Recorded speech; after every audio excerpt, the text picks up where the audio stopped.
Head injury के बारे में पढ़ रहे थे हम। यहाँ तक पढ़ लिया था कि इसको क्या कहा जाता है, ट्रॉमेटिक ब्रेन इंजरी और क्रेनियोसेरेब्रल ट्रॉमा के नाम से जाना जाता है ना। इसके अलावा injury to the head that's occur due to, head को इंजरी होना किसकी वजह से, RTA. RTA means road traffic accident, road traffic accident, road traffic accident जो कि मोस्ट कॉमन कॉज था हेड इंजरी का, road traffic accident most common cause of head injury. इसके अलावा फॉल फ्रॉम द हाइट, है ना, ऊंचाई से नीचे गिर जाना, या फॉल इनटू डीप, चलते चलते कोई गड्ढा था और उस गड्ढे में गिर गए, है ना, गहराई में गिर जाना। इसके अलावा कोई स्पोर्ट्स इंजरी हो गई है, खेलते टाइम जो है कोई इंजरी हुई हो, gun shot injury, gun shot injury है, गोली मार दी गई है। इसके अलावा बेसबॉल इंजरी है ना। ये सारी की सारी जो है हेड इंजरी होने के कारण रहते हैं। इन सभी चीजों से क्या हो सकती है, हेड इंजरी हो सकती है। अब बात करें टाइप कितने होंगे हेड इंजरी के, तो दो टाइप्स की होंगी, एक होगी ओपन हेड इंजरी और दूसरी होगी close head injury. Open head injury and close head injury.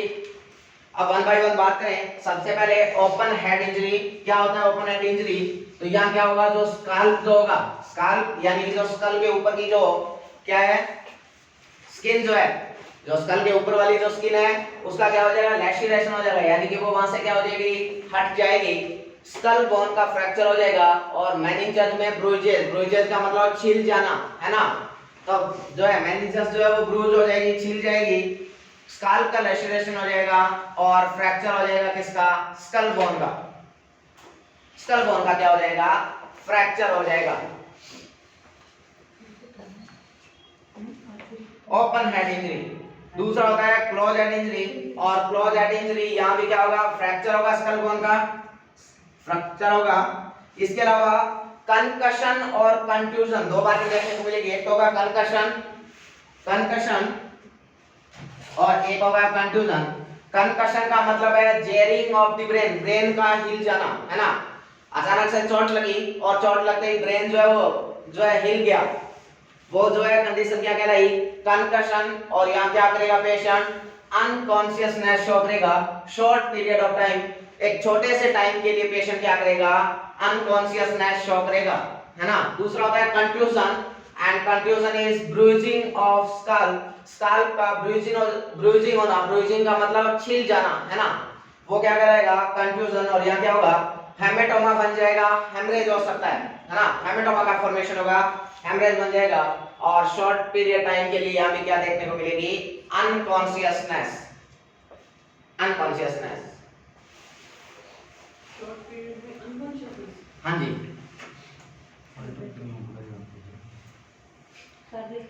हाँ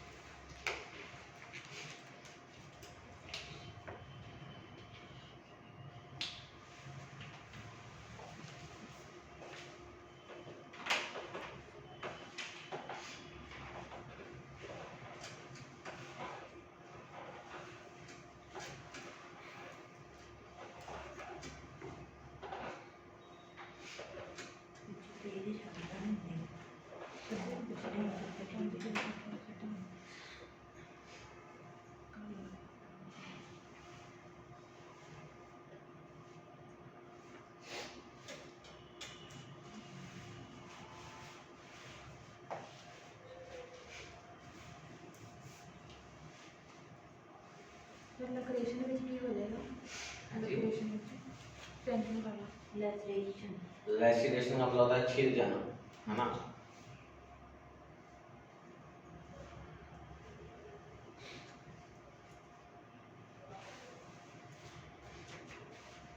ये फट जाना, लैसिरेट हो गई, फट गई है मतलब। बोरिश के ਵਿੱਚ बी वाले बोरिश के ਵਿੱਚ ਕੀ ਹੋ ਜਾਏਗਾ, ब्रूइज, हाँ जी, ब्रूइजेस का मतलब भी छिलना होता है, बट वो जो है वो लैसिरेशन मेजर कंडीशन है, यहाँ जो है वो स्काल फट जाएगा ऊपर से।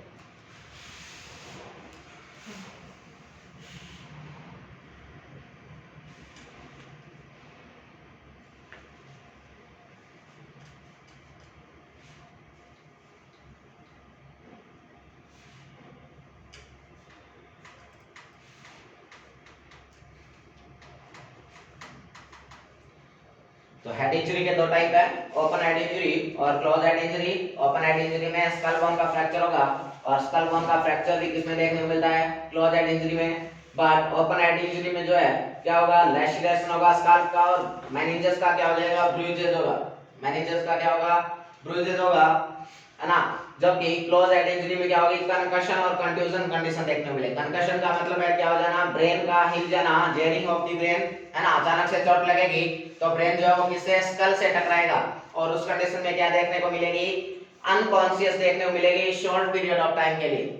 जबकि कंट्यूजन का मतलब है ब्रूजिंग हो जाएगी स्कैल्प की, है ना। स्कैल्प जो है इसके अंदर क्या होगा, ब्रूज हो जाएगा। ब्रूज का मतलब छील जाना, है ना। और यहाँ क्या होगा, हेमेटोमा बनेगा या हेमरेज होगा, इंटरनल होगी ये, है ना। बाहर की तरफ नहीं निकलेगा ये ब्लड। ओपन हेड इंजरी में तो बाहर की तरफ ब्लड देखने को मिलेगा, हमें बाहर निकलेगा। जबकि क्लोज हेड इंजरी के अंदर क्या होगा, ब्रेन के अंदर यानी कि स्कल के अंदर क्या होगा, ब्लड का एक्यूमुलेशन होगा, है ना। तो उस कंडीशन को हम बोलेंगे हेमेटोमा। और वहां क्या है, काफी मात्रा में ब्लड निकल सकता है, तो वो क्या है, हेमरेज की कंडीशन है। और उसकी वजह से क्या होगा, शॉर्ट पीरियड ऑफ टाइम के लिए अनकॉन्शियसनेस आ जाएगी।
नेक्स्ट साइन सिम्टम रहते हैं, हेड इंजरी होगी, क्या क्या साइन सिम्टम आएंगे, अलार्म साइन रहते हैं ट्रॉमेटिक ब्रेन इंजरी के। ओटोरिया होगा, ओटोरिया, ओटोरिया का मतलब drainage from year, otorrhoea is drainage from year, year से क्या होना, ड्रेनेज होना फ्लूइड का, वो क्या कहलाएगा, ओटोरिया। एंड दूसरा क्या होगा, राइनोरिया, राइनोरिया का मतलब ड्रेनेज फ्रॉम द नोज, है ना। ओटोरिया और राइनोरिया की कंडीशन देखने को मिलेगी, दोनों के दोनों क्या रहते हैं, अलार्म साइन रहते हैं ट्रॉमेटिक ब्रेन इंजरी के।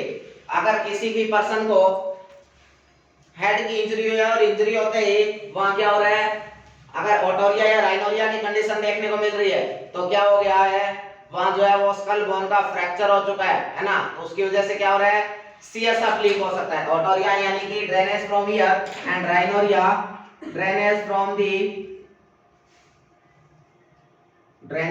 दी नोज,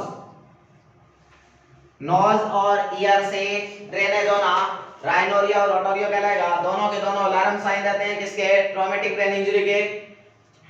अब जो है ये जो ओटोरिया और राइनोरिया हो रहा है हेड इंजरी के बाद, ये किसको इंडिकेट करता है कि यहाँ क्या हो सकता है, सीएसएफ लीकेज हो सकता है ना, सीएसएफ लीक हो सकता है। तो ये जो सीएसएफ लीकेज जो है इसका पता लगाने के लिए एक तो क्या किया जा सकता है, sugar strip test, sugar strip test करते हैं। जो हमारा नॉर्मल ग्लूकोमीटर जो होता है, ग्लूकोमीटर, है ना, उसके थ्रू हम क्या कर लेते हैं, शुगर टेस्ट कर लिया जाता है। तो हमने कहा था कि जो नॉर्मल जो सीएसएफ होता है उसमें 45 से 90 mg/dl तक क्या होती है, ग्लूकोज होती है ना। तो जब क्या करेंगे, शुगर स्ट्रिप टेस्ट किया जाएगा, जब उसमें क्या किया जाएगा, ग्लूकोज का लेवल चेक करोगे सिक्रीशंस के अंदर, तो उसमें क्या आएगा, ग्लूकोज की मात्रा प्रेजेंट होगी, है ना। जबकि नॉर्मली जो है ईयर से या नोज से जो कोई भी सिक्रीशन होता है उसमें ग्लूकोज प्रेजेंट नहीं होता है। तो किसको इंडिकेट करेगा, सीएसएफ लीकेज को। इसके अलावा हेलो रिंग टेस्ट या हेलो रिंग साइन किया जा सकता है, हेलो रिंग टेस्ट या हेलो रिंग साइन भी बोलते हैं इसको। क्या करेंगे इसमें, तो एक गोज पीस लेंगे, एक गोज पीस लेंगे और इस गोज पीस के ऊपर क्या करेंगे, हम सीएसएफ को ड्रेन कर लेंगे। जो सीएसएफ जो है फ्लूइड जो उसको क्या कर लेंगे, ड्रेन कर लेंगे, जो भी नोज से और जो ईयर से सिक्रेशन हो रहा है उसको क्या किया, इसके ऊपर कलेक्ट किया। इसके ऊपर कलेक्ट करने के बाद जब हम देखेंगे तो इस गॉज के ऊपर क्या हो जाएगी, येलो रिंग बन जाएगी, है ना। येलो कलर की क्या बन जाएगी, रिंग बन जाएगी, जो किसको इंडिकेट करेगी कि इस पेशेंट को क्या है, सीएसएफ लीकेज हो रहा है। ये येलो रिंग का बनना इंडिकेट करता है कि सीक्रेशन जो आ रहे हैं नोज से और ईयर से, इसके अंदर क्या प्रेजेंट है, सीएसएफ प्रेजेंट है। और इस टेस्ट को क्या बोलेंगे, हेलो रिंग टेस्ट या हेलो रिंग साइन। इसके अलावा अगर ड्रेनेज हो रहा है उसमें अगर ब्लड मिक्स है तो फिर हम क्या कर देते हैं, beta transparent test. Beta transparent test, अगर ब्लड मिक्स है इस सिक्रेशंस के अंदर, ब्लड मिक्स है सिक्रेशंस के अंदर, तो कौन सा टेस्ट करोगे, transparent test, beta transparent. Secretion with bloody drainage with blood, है ना। तो ब्लड के साथ अगर सिक्रेशंस आ रहे हैं तो क्या कर ले, बीटा ट्रांसपेरेंट टेस्ट। और ये जो रहता है ये कंफर्मेटरी टेस्ट रहता है, that is a confirmatory test for CSF leakage. Confirmatory test है सीएसएफ लीकेज का पता लगाने के लिए बीटा ट्रांसफेरिन। अगर आपको पूछ लिया जाए एक हेड इंजरी का पेशेंट आया, ओटोरिया और राइनोरिया हो रहा है, कंफर्मेटरी टेस्ट कौन सा होगा सीएसएफ का पता लगाने के लिए, तो बीटा ट्रांसफेरिन टेस्ट जो है वो क्या रहेगा, कंफर्मेटरी टेस्ट रहेगा, confirmatory test.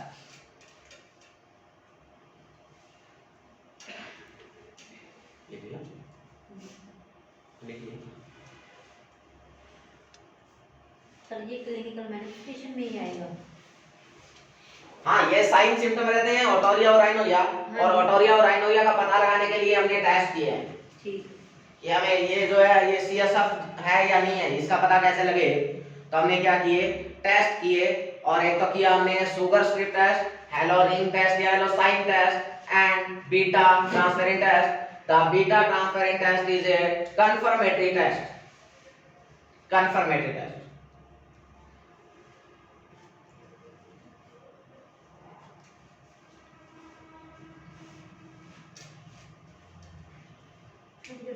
Beta transferrin test ਹੁੰਦਾ ਇਹ ਸ਼ੇਪ ਦਾ ਪਤਾ ਲਗਾਉਣ ਲਈ ਕੀਤਾ ਹੈ। हाँ, सीएसएफ का पता लगाने के लिए, ਤੇ ਜਿਹੜਾ ਉੱਪਰ ਸ਼ੂਗਰ तीनों ही सीएसएफ का पता लगाने के लिए। ठीक है। हेलो रिंग या हेलो टेस्ट के अंदर हमने क्या किया, गोल्स पीस के ऊपर सिक्रेशन लेते हैं। करने का तरीका है, शुगर स्ट्रिप टेस्ट में तो हम क्या करते हैं, डायरेक्ट जो ग्लूकोमीटर होता है जिससे शुगर टेस्ट की जाती है ना, तो उस ग्लूकोमीटर से क्या कर लेते हैं, शुगर के लेवल को टेस्ट कर लेते हैं उस सिक्रेशंस के अंदर। हेलो रिंग टेस्ट या हेलो साइन के अंदर क्या किया जाएगा, एक गोल्स पीस लेंगे, जो हमारा गोल्स पीस होता है व्हाइट कलर का, उस गोल्स पीस को लेंगे, उस गोल्स पीस पे हमने क्या किया, सिक्रेशंस को इकट्ठा किया, जो नोज से जो ईयर से जो सिक्रेशंस आ रहे थे उन सिक्रेशंस को इकट्ठा किया। और जब उनको इकट्ठा किया तो उनको इकट्ठा करने के बाद आप देखोगे कि जो गोज होती है, जो गोज पीस होता है उस पे रिंग बन जाती है, और कैसी रिंग, येलो कलर की रिंग प्रेजेंट होती है, येलो रिंग बनती है। और ये जो येलो रिंग है ये इंडिकेट करती है कि इस पेशेंट को क्या हो रहा है, सीएसएफ लीकेज हो रहा है। और ये साइन जो ये क्या कहलाएगा, जो टेस्ट है पूरा पूरा ये हेलो रिंग टेस्ट या हेलो रिंग साइन कहलाता है। इसके अलावा बीटा ट्रांसपेरेंट टेस्ट जो कि कंफर्मेटरी टेस्ट है सीएसएफ लीकेज का पता लगाने के लिए। अगर ब्लडी ड्रेनेज है ना, नोज से हेड इंजरी हुई है और नोज से या ईयर से ब्लड के साथ ड्रेनेज हो रहा है, तो उस कंडीशंस में बीटा ट्रांसपेरेंट टेस्ट कर लिया जाता है, जो कि कंफर्मेटरी है। सर वो लिखा है secretion with blood. Yes, secretions with blood.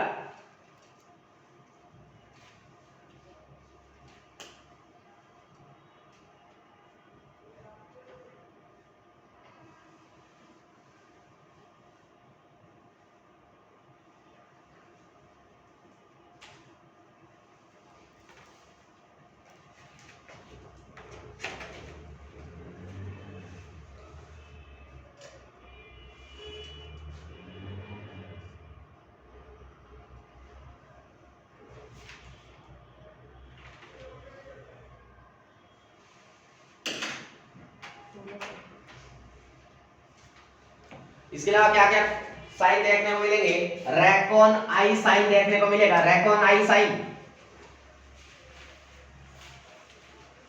रैकोन I sign जिसको पांडा आई साइन भी बोला जाता है। रैकोन आई साइन या पांडा आई, रैकोनाइसाइन या पांडा आई,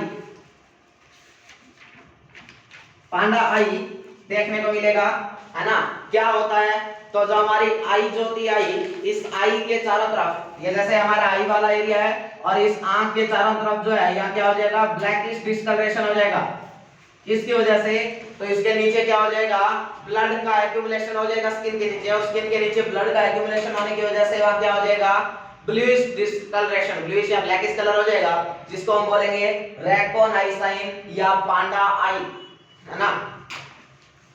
बैसिलर स्कल फ्रैक्चर के अंदर देखने को मिलता है ज्यादातर। अगर किसी पेशेंट को बैसिलर स्कल फ्रैक्चर हो गया तो उस कंडीशन में पांडा आई या रैकोनाइसाइन देखने को मिलता है। एक होता है बैटल साइन, इन दोनों क्वेश्चन से बार-बार पूछा गया है, ये साइन जो है किसमें देखने को मिलते हैं, है ना।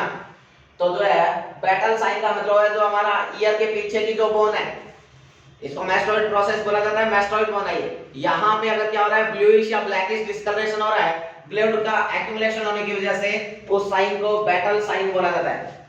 अकाइमोसिस का मतलब होता है large haemorrhage, ecchymosis that is a large haemorrhage.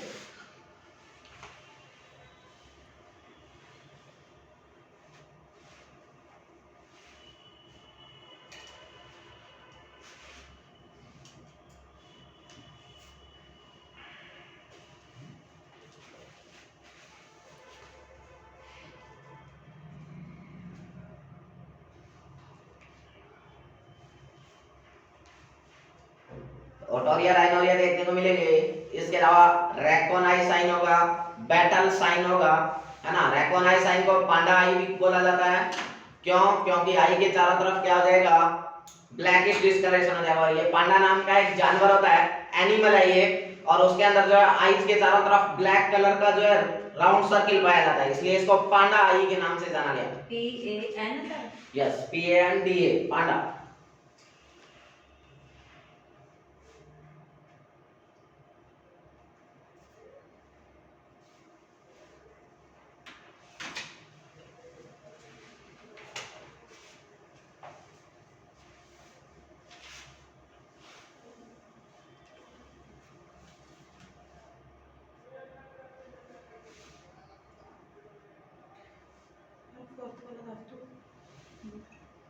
Battle sign, जो हमारे ईयर के पीछे की जो बोन है, यहाँ पे क्या हो जाएगा, काइमोसिस होगा, और उसकी वजह से पीछे की तरफ ईयर के पीछे क्या होगा, ब्लैकिश ब्लूइश ब्लैकिश कलर का डिस्कलरेशन देखने को मिलेगा, उसको बोला बैटल साइन, है ना। मैस्टोइड प्रोसेस, मैस्टोइड बोन जो होती है ईयर के पीछे की जो सबसे हार्डेस्ट बोन है, हार्डेस्ट बोन होती है ये मैस्टोइड बोन।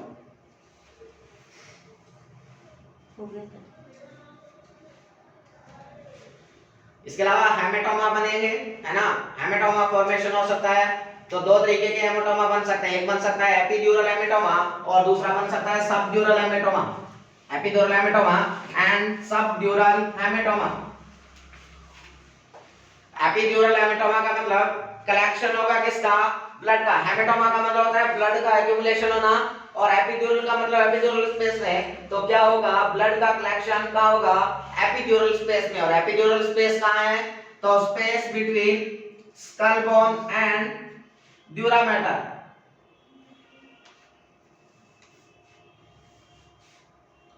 स्कल बोन और ड्यूरा मैटर के बीच का जो स्पेस है, यानी कि ड्यूरा मैटर के ऊपर है एंड स्कल बोन के नीचे है, वो जो स्पेस है वो कौन सा स्पेस है, एपिड्यूरल स्पेस। एपी का मतलब ऊपर एंड ड्यूरल का मतलब ड्यूरा मैटर। तो क्या है, जो ड्यूरा मैटर के ऊपर है, और ड्यूरा मैटर के ऊपर है तो नीचे किसके है, तो स्कल बोन के नीचे है, वो स्पेस कौन सा है, एपिड्यूरल स्पेस। और अगर वहां पे ब्लड का एक्यूमुलेशन हो रहा है तो वो क्या कहलाएगा, एपिड्यूरल हेमेटोमा।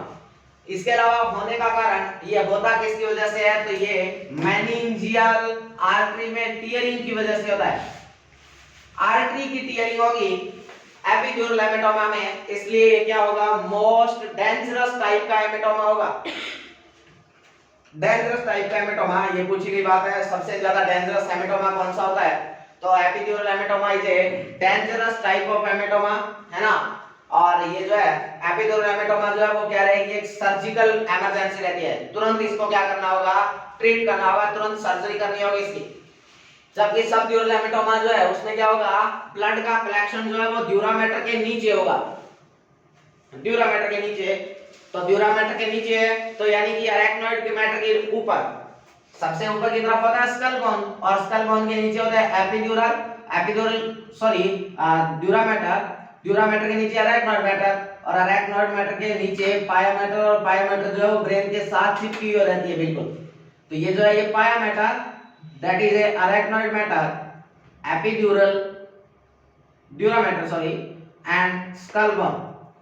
तो जो स्कल बोन के नीचे है एंड जो ड्यूरामेटर है उसके ऊपर है वो है एपिड्यूरल स्पेस, एंड जो ड्यूरामेटर के नीचे और अरेक्नॉइड मैटर के ऊपर वो है सबड्यूरल स्पेस। सबड्यूरल हेमेटोमा के अंदर जो है वेन की टीयरिंग होती है, तो इतना ज्यादा जो है वो खतरनाक नहीं रहता है, कम डेंजरस टाइप का होगा, थोड़ा लेस डेंजरस होगा। जबकि एपिड्यूरल हेमेटोमा में आर्टीरियल टीयरिंग होगी, इसकी वजह से डेंजरस टाइप का हेमेटोमा होता है, तुरंत मैनेज करना होता है।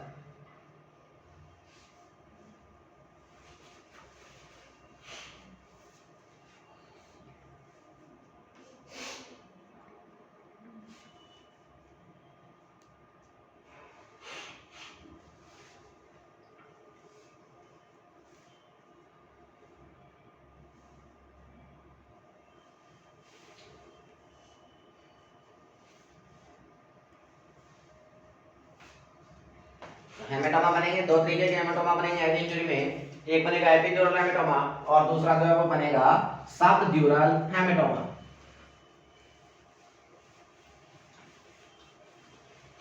Epidural haematoma and subdural haematoma. इसके अलावा हेमरेज की कंडीशन होगी और दो तरीके के हेमरेज होंगे, एक होगा इंट्रासेरिब्रल हेमरेज और एक होगा सब अरेक्नॉइड हेमरेज। इंट्रासेरिब्रल का मतलब सेरिब्रम के अंदर जो हेमरेज होगा है ना, blood vessels with in the brain rupture, brain के अंदर की जो है ब्लड वेसल्स रप्चर होगी, उसकी वजह से ब्रेन के अंदर ब्लड जो है वो क्या होगा, काफी मात्रा में लॉस होगा, तो वो तो कह रहेगा इंट्रासेरिब्रल हेमरेज। एंड सब अरेक्नॉइड हेमरेज का मतलब जो क्या होगी, ब्लीडिंग जो होगी वो सब अरेक्नॉइड स्पेस में होगी। सब अरेक्नॉइड स्पेस मतलब पाया मैटर एंड अरेक्नॉइड मैटर के बीच का स्पेस, जिसके अंदर क्या होता है, सीएसएफ प्रेजेंट होता है ना। तो और जो है क्या हो सकता है, इसकी वजह से ये जो है होगा स्पॉन्टेनियसली हो सकता है, हेड ट्रॉमा की वजह से हो सकता है। इसके अलावा जो है रप्चर्ड सेरिब्रल एन्यूरिज्म, तो सेरिब्रल एन्यूरिज्म बन गया था वो अगर रप्चर हो गया है तो उस वजह से भी क्या देखने मिल सकता है, सब अरेक्नॉइड हेमरेज। और यहाँ जब क्या करोगे आप सीएसएफ चेक करोगे तो सीएसएफ जो पिंक अपीयरेंस का दिखेगा।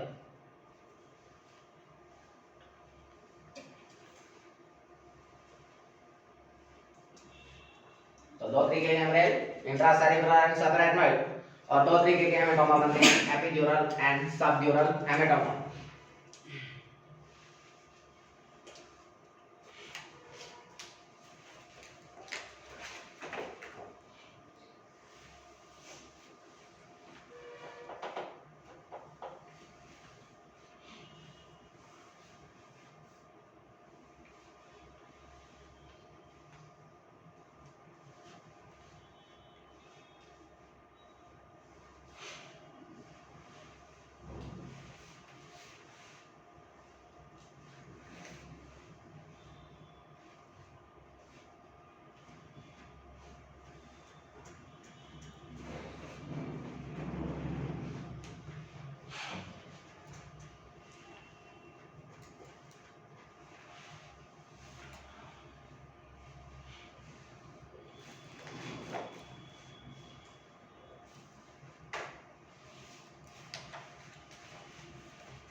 दो तरीके के हेमेटोमा पड़े हमने हेड इंजरी के अंदर, एपिड्यूरल जो एपिड्यूरल स्पेस में बनेगा, सबड्यूरल हेमेटोमा जो सबड्यूरल स्पेस में बनेगा। एपिड्यूरल हेमाटोमा जो डेंजरस टाइप की कंडीशन रहती है, तुरंत सर्जिकली मैनेज करना होता है। क्यों? क्योंकि यहाँ क्या हो रही है, आर्टरी की टियरिंग हो रही है, और आर्टरी जब टियर होगी तो ब्रेन को ऑक्सीजन का सप्लाई कम होने लग जाएगा, है ना।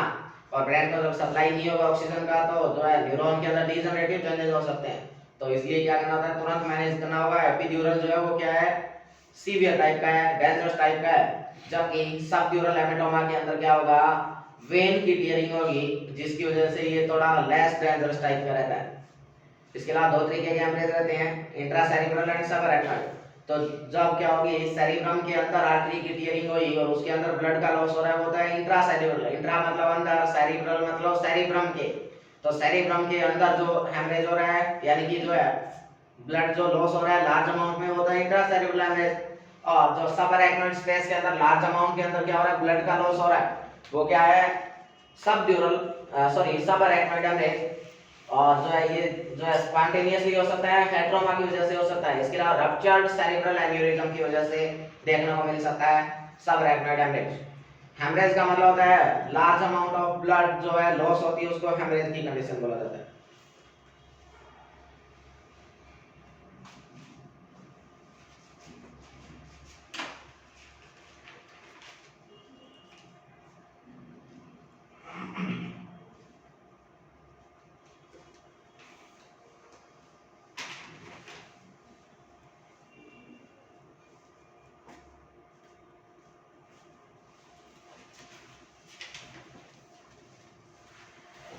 चलें आगे हो गया।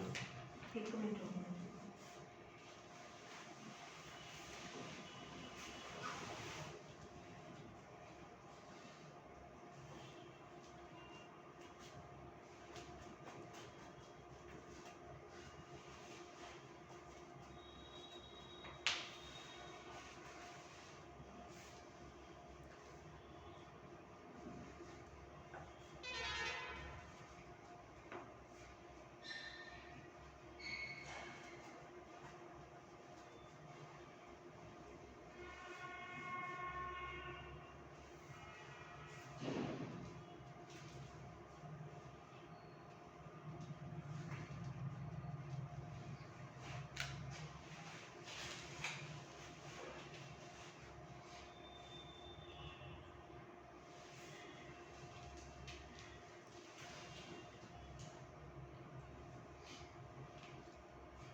चलो मुझे ध्यान से नीचे इतना प्रोडक्शन नीचे वाला रप्चर्ड सेरिब्रल एन्यूरिज्म, ये जो है डायलेशन हो जाती है जो है सेरिब्रल आर्टरी की, आगे पूरी डिजीज रहती है जो हम पढ़ेंगे सेरिब्रल एन्यूरिज्म। जो सेरिब्रल आर्टरीज होती है उनकी क्या हो जाता है, डायलेशन हो जाता है और थीनिंग हो जाती है वॉल की, तो क्या हो जाती है अपने आप जो रप्चर हो सकती है वो सेरिब्रल एन्यूरिज्म की कंडीशन।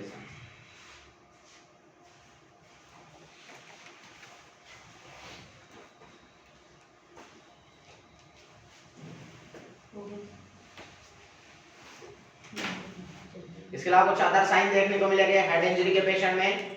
हेडेक होगा, वॉमिटिंग होगा, जिडीनेस, डिजीनेस एंड सीजर्स। और अगर हेड इंजरी के टाइम अगर ब्रेन को इंजरी हो गई है तो फिर उसके बाद क्या होंगे, इंक्रीज आईसीपी के साइन भी क्या देखने को मिलेंगे, आपको परसीव करने को मिलेंगे, है ना। अगर अकेला हेड को इंजरी हुआ है तब तक तो ये जो जितने साइन हमने पढ़े हैं वो सारे साइन देखने को मिलेंगे। अगर हेड इंजरी होने के साथ साथ अगर ब्रेन को भी इंजरी होगी है, क्योंकि हमने पढ़ा था ब्रेन इंजरी का मोस्ट कॉमन कॉज जो है वो क्या है, हेड इंजरी है। तो जब हेड इंजर्ड हुआ था उस कंडीशन में अगर ब्रेन को इंजरी हो गई है तो जो है फिर इंक्रीज आईसीपी के भी साइन क्या होंगे, देखने को मिलेंगे। डायग्नोस कैसे किया जाएगा, तो डायग्नोसिस करने के लिए हम हिस्ट्री कलेक्शन करेंगे, पेशेंट की हिस्ट्री लेंगे, उसको पूछेंगे कि कैसे कैसे क्या क्या हुआ, फिजिकली एग्जामिनेशन करेंगे उस पेशेंट का, फिजिकल एग्जामिनेशन करेंगे और कॉज को जो है रूल आउट करने के लिए, पता लगाने के लिए क्या करवाया जाएगा, सीटी और एमआरआई की जाएगी, सीटी एंड एमआरआई। ट्रीटमेंट क्या करें, तो ट्रीटमेंट के लिए स्काल्प की सूचरिंग करनी होगी। जो स्काल्प जो वो वहां से फट गया था, लैसिरेट हो गया था, है ना, उसको क्या करना होगा, सूचर करना होगा, स्टिच करने होंगे वहां पे। और इसके अलावा सिम्टोमेटिक ट्रीटमेंट करेंगे। अगर मान लीजिएगा पेशेंट जो है वो इंक्रीज आईसीपी का हो गया है ना, आईसीपी बढ़ गया पेशेंट का, फिर आईसीपी का ट्रीटमेंट करेंगे, डाययूरेटिक्स देने हैं है ना, एंटी कन्वर्जेंट देने हैं, स्टेरॉइड्स देने हैं, वो सारे के सारे फिर देने होंगे। तो सिम्टोमेटिक ट्रीटमेंट रहता है, स्काल्प की सूचरिंग की जाती है।